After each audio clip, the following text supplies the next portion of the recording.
एक संस्कृति की बड़ी जोरदार विशेषता है। हमने उन लोगों को याद किया है जो भले ही हार गए हो लेकिन संघर्ष किया था। हारे हैं आला उदल दोनों, युद्ध तो हारे हैं ना। युद्ध कौन जीत रहा है? पृथ्वीराज जीत रहा है। तो परमादेव चंदेल तो हारा है, तो उस वाली साइड हारी है, तो उसके सेनापति भी हारे हैं, लेकिन उसके बावजूद आज दिन तक आला उदल के गीत गाए जाते हैं। मतलब इधर भरतपुर अलवर साइड के अंदर होली पे इस इन दिनों में खूब सारे धमाल गाए जाते हैं। पूरा यूपी पूरा एमपी आला उदल को याद करता है। आला उदल की कहानियां बच्चों बच्चों को याद रहती है। मध्य प्रदेश साइड के अंदर अलाउद्दीन खूब याद किए जाते हैं। कहा जाता है कि इस युद्ध से पहले अलाउद्दीन परमार्दिदेव चंदेल से नाराज थे। उनकी और परमार्दिदेव चंदेल की बनती नहीं थी, और परमार्दिदेव चंदेल ने किसी बात पर नाराज होकर इन दोनों भाइयों को राज्य से निकाल दिया था। इसलिए दोनों भाई परमार्दिदेव चंदेल के पास महोबा रहते ही नहीं थे। लेकिन जब महोबा पे पृथ्वीराज का आक्रमण होने वाला था, तो परमार्दिदेव चंदेल इन दोनों भाइयों के पास मैसेज करता है कि बा महोबा पर अटैक होने वाला है और तुम दोनों साथ देने के लिए आओ। अलाउद्दीन के पास समाचार पहुंचा। अलाउद्दीन ने मना कर दिया। क्यों जाए? उस आदमी के लिए क्यों लड़े जिस आदमी ने अपने को निकाल दिया? उस आदमी के लिए क्यों मरे जो आदमी अपने को पास ही नहीं रखना चाहता? पर अलाउद्दीन की मम्मी को इस बात का पता चलता है। तो अलाउद्दीन की मम्मी इन दोनों भाइयों को बुला के समझाती है कि इस समय सवाल यह नहीं है कि तुम्हारी परमार्दिदेव चंदेल से बनती है या नहीं बनती है। इस समय सवाल यह भी नहीं है कि तुम्हें महोबा में रखा गया था या नहीं रखा गया था। इस समय सवाल यह है कि महोबा की मातृभूमि, महोबा का जो राष्ट्र है वो तुम्हें पुकार रहा है।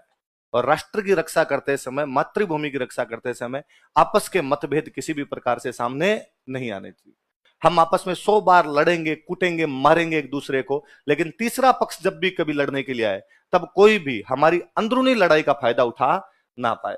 उनकी मम्मी एक बार फिर उन्हें पांडवों कौरवों की उस महान कहानी को याद दिलाती है, जब एक बार कौरवों को दुश्मन घेर लेते हैं और युधिष्ठिर अपने भाइयों को कहते हैं, अर्जुन भीम को कहते हैं कि जाओ और जाकर कौरवों को छुड़ा कर लाओ। और भीम विरोध करते हैं। भीम कहते हैं भैया इन कौरवों को, जो कौरव डेली इस बात के सपने देखते हैं कि हमें किस प्रकार से मार दिया जाए, जो डेली हमारे लिए नए नए लक्षाग्रह बनाकर उसमें जलाने की हमें सोचते रहते हैं, इन कौरवों को जो यन केन प्रकार ने साम दाम दंड भेद छल बल से हमें मारना चाहते हैं, और आप कहते हैं इनको छुड़ाया जाए, ठीक है मरने दिया जाए, आज अगला दुश्मन मार देगा। युधिष्ठिर कहते हैं चिल भीम चिल। सवाल ये नहीं है कि कौरव हमारे दुश्मन है। सवाल ये नहीं है कि कौरवों को आज घेर लिया गया है। सवाल ये नहीं है कि कौरव राज्य नहीं दे रहे, हमें मारना चाहते हैं। सवाल ये कि तीसरा पक्ष हमसे लड़ रहा है।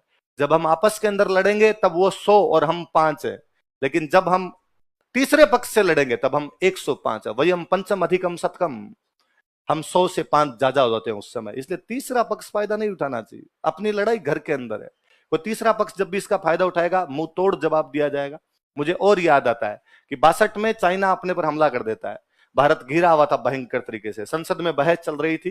विपक्षी दलों के सदस्य, इवन कांग्रेस तक के सदस्य जवाहरलाल नेहरू को पानी पी पी की गालियां निकाल रहे थे और कह रहे थे नेहरू जी की गलतियों की वजह से और चाइना आज इतना अंदर तक आ गया है। नेहरू जी तिब्बत को मान्यता नहीं देते, आज चाइना अंदर आने की कोशिश नहीं करता, तिब्बत बफर स्टेट होता। आज तिब्बत पे उसने कब्जा किया, अब वो अरुणाचल प्रदेश अपना लेना चाहता है। यदि नेहरू जी नारे नहीं लगाते कि हिंदी चीनी भाई भाई, तो आज चीन अंदर नहीं आता। आप एक तरफ बैठ के नारे लगा रहे थे, आप इस बात को क्यों नहीं देख पाए कि चीन अंदर आप पर हमला कर देगा? तब एक युवा संसद खड़ा होता है, वो युवा संसद संसद में खड़ा होकर कहता है कि इस समय जब देश संकटों से घिरा हुआ है, इस समय जब चाइना हमारे देश की बाउंड्री के अंदर गिर गया है, हम जानते हैं कि नेहरू जी और कांग्रेस सरकार की 100 बार गलतियां रही होगी, लेकिन इस समय नेहरू जी को कोसने से कुछ नहीं होगा। मैं कहना चाहूंगा कि नेहरू जी आप फ्री हैंड दो। देश के दुश्मनों का जिस भाषा में दबाव दिया जाना चाहिए उस भाषा में जवाब दिया जाए। चाइना को जैसे रोका जा सकता है वैसे रोका जाना चाहिए। पूरा देश, पूरा राष्ट्रीय संसद, हम तमाम विपक्षी दलों के सदस्य आपके साथ खड़े हैं। जब चाइना यहां से निकल जाएगा, जब युद्ध रुक जाएगा, संसद यही है, नेहरू जी यही है, हम नेहरू जी को वापस गालियां निकालेंगे, इससे ज्यादा निकालेंगे। पर आज नहीं। आज जब यह समस्या चीन के सामने है, तब देश की एकजुटता दिखनी सबसे अधिक जरूरी है। वो युवा एमपी था अटल बिहारी वाजपेयी। उन दिनों में वो बहुत यंग से हुआ करते थे और उन दिनों में वो नेहरू जी का खूब सपोर्ट करते हैं। इसलिए अक्सर वाजपेयी पे आरोप भी लगाए जाते हैं कि साहब वाजपेयी जी तो कांग्रेसी टाइप के बंदे थे। और देख लो कांग्रेस वालों के समर्थन क्या करते थे। मुझे याद है लालू प्रसाद यादव का एक बार स्टेटमेंट था कि वाजपेयी जी आदमी बहुत अच्छे हैं, पार्टी गलत है। कि वाजपेयी जी तो आदमी अच्छे हैं लेकिन बीजेपी ज्वाइन कर रखी है, बीजेपी अच्छी पार्टी नहीं है। इस बात का बच्चों हमेशा ध्यान रखना चाहिए कि तीसरे पक्ष से जब लड़े तब आपसी एकजुटता सबसे पहले दिखनी चाहिए। सर्जिकल स्ट्राइक हुई कि नहीं हुई ये सवाल बाद में पूछे जाएंगे, एक बार हुई है इस बात को माना जाना चाहिए। मुझे बड़ा अजीब लगा कि हमारे नेता या तो इतिहास नहीं पढ़ते, उन्हें इतिहास पढ़ाया जाना चाहिए, उन्हें वाजपेयी के बारे में पढ़ाया जाना चाहिए, उन्हें आला और उदल की माता के बारे में बताया जाना चाहिए, उन्हें एक एक को महोबा का युद्ध पढ़ाया जाना चाहिए। मुझे याद है नवजोत सिद्धू का स्टेटमेंट था सर्जिकल स्ट्राइक के बाद जब एयर स्ट्राइक की थी उसके बाद नवजोत सिद्धू का बयान था कि भारत ने एयर स्ट्राइक की लेकिन वहां पर केवल एक कौवा मरा है और कुछ ही नहीं मरा। ये झूठ बोल रहे हैं कि इन्होंने एयर स्ट्राइक की थी। हल तुम्हारे सामने है। इस बार देखा नवजोत सिद्धू तीसरे नंबर पे था अमृतसर से। आप साहब इस प्रकार, मैं कहता हूं ये सवाल भारत की सरकार पे नहीं था, आप सेना का मनोबल डाउन करते हैं। मैं तो कहता हूं भारत ने एयर स्ट्राइक की, एक आदमी नहीं मरा, सिंगल नहीं मरा होगा। जैसा पाकिस्तान खुद भी दावा करता है कि उसका एक आदमी भी नहीं मरा, पर इंडियन एयरफोर्स 200 किलोमीटर अंदर पाकिस्तान के चली गई थी। मुझे बताया जाए ऐसा पहले किस देश की वायुसेना ने इस प्रकार किया था कि 200 किलोमीटर अंदर जाकर वापस आ गई थी? ये भारतीय वायुसेना ही कर रही थी उस दिन। और बड़ी बात देखो, 2 बजे के आसपास अंबाला स्टेशन से हमारे एयरफोर्स के विमान निकलते हैं, पाकिस्तान के साथ जो करना था वो करते हैं, 4 बजे के आसपास वापस आ जाते हैं। 2 घंटे में तो कार्रवाई खत्म, कुरकुरा के वापस आ गए। भारत सरकार की तरफ से कोई स्टेटमेंट जारी नहीं किया गया कि हमने कुछ किया है, ना इंडियन एयरफोर्स ने कुछ कहा कि हमने कुछ किया है। पाकिस्तान का एक मंत्री 7 बजे ट्वीट करता है कि हमारे 200 किलोमीटर अंदर आगे हमें मार के चले गए। पाकिस्तान को लगा कि ऐसा करने से दुनिया की सहानुभूति आएगी कि यार भारत ऐसे कैसे कर सकता है, और तुम किसी देश की वायुसेना का अतिक्रमण करके, वायोलेशन करके अंदर कैसे घुस सकते हो। लेकिन दुनिया उल्टी पाकिस्तान पे हंसने लग गई, और दुनिया ने कहा 200 किलोमीटर अंदर आ गए, तुम्हें पता ही नहीं चला, ऐसे कैसे हो सकता है, फिर तुम्हारी वाली वायुसेना क्या कर रही थी? तो पाकिस्तान ने फिर हाथों हाथ कहा कि अंधेरा था और अंधेरे में पता नहीं चला। तो कहा मूर्खों, रडार होती है, रडार, और रडार में पता चलता है। तो फिर पाकिस्तान ने लास्ट में तीसरा खिसियाई बिल्ली खंबा नोचे, उसने कहा गिरा के तो गए थे, वो आए, बम भी गिरा के गए, लेकिन हमारा कोई भी बंदा मरा नहीं। इसका मतलब वो आए कि हाँ, उन्होंने बम गिराए कि हाँ, लेकिन तुम्हारा बंदा मरा कि नहीं।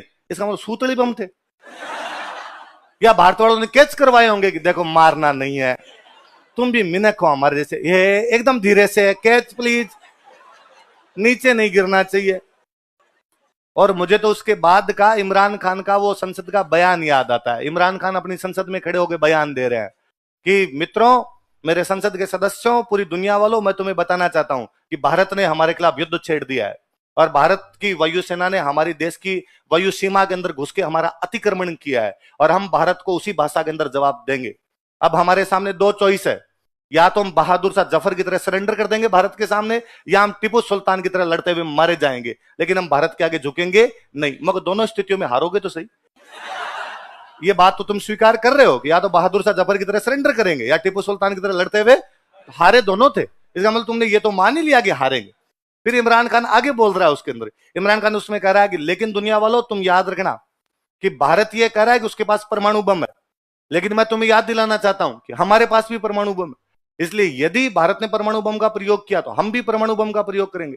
इसलिए दुनिया वालों, मैं तुम्हें कहना चाहता हूं कि प्लीज भारत को रोक लो, उधर से परमाणु बम का प्रयोग ही। मैंने इतना बौखलाया हुआ पाकिस्तान का प्रधानमंत्री कभी नहीं देखा। बाकी पाकिस्तान के प्रधानमंत्रियों का मैं एक बात का हमेशा कायल रहा हूं कि उनके अंदर मूर्खता भरा आत्मविश्वास होता है, बहुत भयंकर आत्मविश्वास होता है। याह्या खान अमेरिका के राष्ट्रपति से मिले थे 71 की वॉर से पहले। अमेरिका के राष्ट्रपति निक्सन ने कहा उनको कि याह्या खान, तुम इंडिया पर आक्रमण करने के लिए जा रहे हो, इंडिया की फौज बहुत बड़ी है, तुम छोटे देश हो, तुम्हारी फौज छोटी है, मुकाबला किस प्रकार से कर पाओगे? पर याह्या खान ने वापस कहा, सर, पाकिस्तान का एक बंदा हिंदुस्तान के 5 बंदों के बराबर है, इसलिए यदि हमारा एक मरेगा तो उनके कितने मार के मरेगा?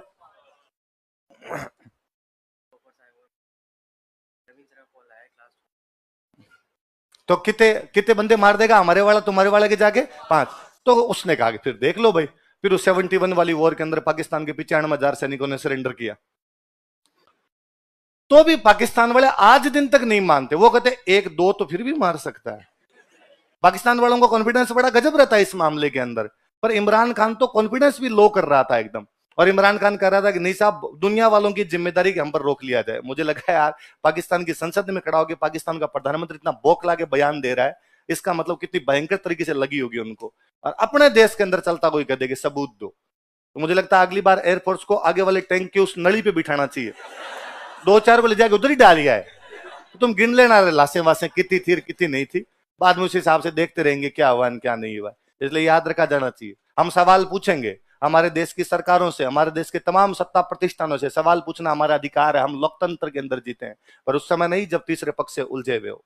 हम यही है, देश यही है, आगे वो नेता यही रहेंगे, बार बार पूछे जाएंगे, 5 साल बाद वोटों के टाइम में फिर पूछे जाएंगे। पर जिस समय युद्ध चल रहा है उस समय अला उदल की मां याद की जानी चाहिए। इस समय हमारा एकमात्र कर्तव्य देश के लिए खड़ा होना है। इसलिए मैं अक्सर कहता हूं ये स्टेटमेंट ही गलत है कि राजस्थान वीरों की धरती है। राजस्थान वीरों की धरती नहीं, राजस्थान वीरांगनाओं की धरती है। दुनिया जहां कहीं बसी है वहां पे मानव लड़े हैं, जहां मानव लड़े हैं वहां लड़ाई पुरुषों ने की है।